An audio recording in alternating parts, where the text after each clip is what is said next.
नमस्कार, सी नितिन गनवर।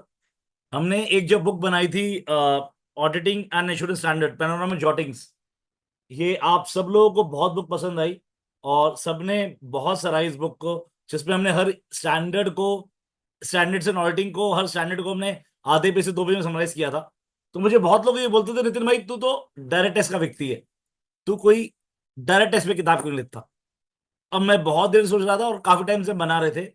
अब वो टाइम आ गया, हम 2 बुक लॉन्च कर रहे हैं। मैं इस यूट्यूब में पहली यूट्यूब की बुक की बात करूंगा और उसकी अगली यूट्यूब में दूसरी बुक की बात करूंगा। सर पहली जो हमारी बुक है on income tax, that is on handbook on assessment and regional proceedings including block assessment proceedings and appeal proceedings, CITP. Sir including amendments by finance act 2024। Sir ये बुक है। Sir आपकी assessment के time पे आपने क्या क्या देखना है, सर रीअसेसमेंट के टाइम पे क्या क्या देखना है आपने, सर आपको ब्लॉक असेसमेंट जो अब 1 सितंबर से शुरू होगा उसमें लॉ में क्या चेंज आ गया।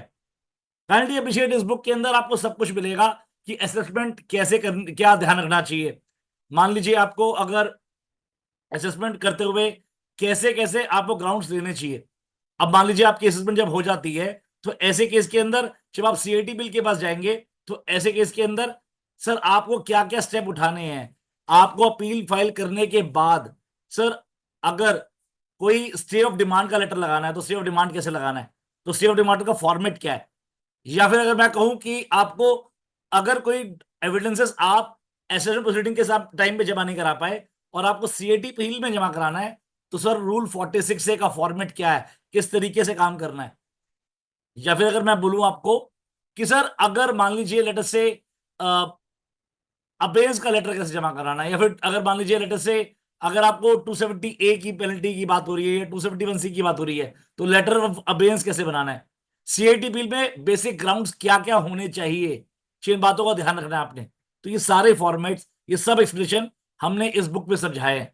हमने इस बुक में आपको समझाया कि पहले प्रोसीडिंग कैसे होती थी, अब नया लॉ क्या कह रहा है। सीआईटी बिल में पहले क्या पावर थी, अब क्या लॉ में चेंज आ गया है। जैसे अब लॉ सीआईटी बिल में सेट असाइड की पावर आ गई है। क्या सीआईटी बिल के की को टर्मिनस पावर का मतलब क्या है, क्या वो पूरी असेसमेंट खोल सकता है।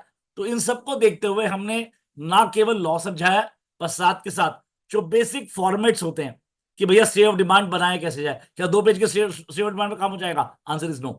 तो करीबन 30-35 पेज के अंदर अगर कोई स्टे ऑफ डिमांड बनाया जाए तो क्या क्या इंग्रेडिएंट्स होने चाहिए, तो फॉर्मेट भी मैंने बना के दिया आपको।